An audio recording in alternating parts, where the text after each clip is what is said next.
Hello मेरे प्यारे दोस्तों, मैं हूँ आपकी प्यारी निशा। सास बहू कहानी पार्ट 2। अब तक आपने जाना कि कृष्णा के व्यस्त होने के कारण प्रियंका घर में ही अपनी शादी की पहली सालगिरह की तैयारी कर लेती है और बाकी सामान कृष्णा को बाजार से लाने के लिए फ़ोन करती है, जिसे मालती जी सुन लेती हैं और वहीं प्रमोद जी भी उन दोनों की बातचीत के बीच बोल पड़ते हैं। अब आगे पढ़ते हैं। आप एक हद तक ही चुप रह सकते हैं और मैं रहती भी हूँ, और पर फिर भी माँ मुझे बोलने पर मजबूर करती हैं। इसे कहते हैं संयुक्त परिवार।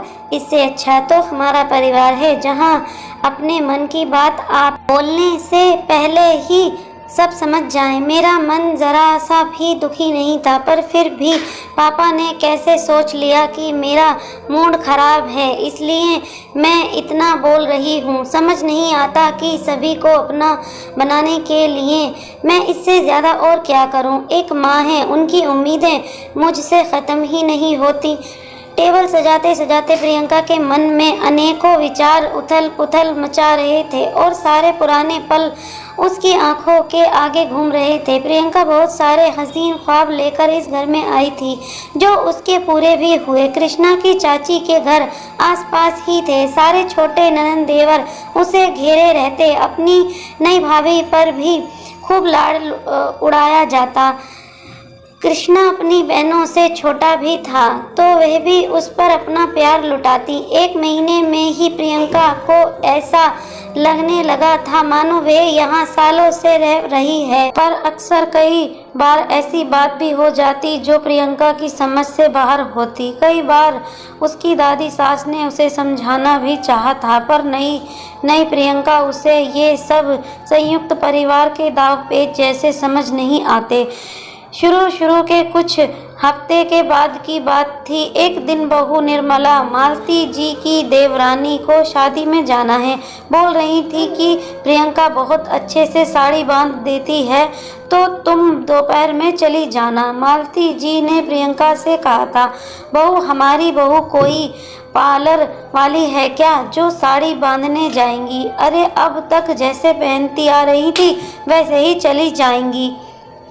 दादी सास ने मालती जी को तब ही टोक दिया था। तब प्रियंका को कुछ अजीब लगा था कि आखिर क्यों उससे मना कर दिया गया। ऐसी भी कोई बड़ी बात नहीं थी, पर तब इतनी समझ नहीं थी। बात आई गई हो गई। गणगौर का त्योहार आ रहा है प्रियंका, मंज ने कहा करा हम सब एक जगह ही मनाते हैं। बहुत खुशी हुई थी उसकी शादी के बाद पहला त्योहार जो था। मालती जी ने जब कहा था तब भी दादी सास ने बीच में टोक दिया था, बहू का सामान तो सारा उसके मायके से आएगा। मालती तुम बड़ी हो, तुम्हारी बहू भी आ गई है, सम्मिलित में इतना सब करना बंद करो, आगे की पीढ़ी के लिए सही रहेगा। पर तब प्रियंका को समझ नहीं आया। कहने को तो शादी से पहले सम्मिलित परिवार था, पर अब सब अलग अलग करने के लिए क्यों कहा जा रहा है?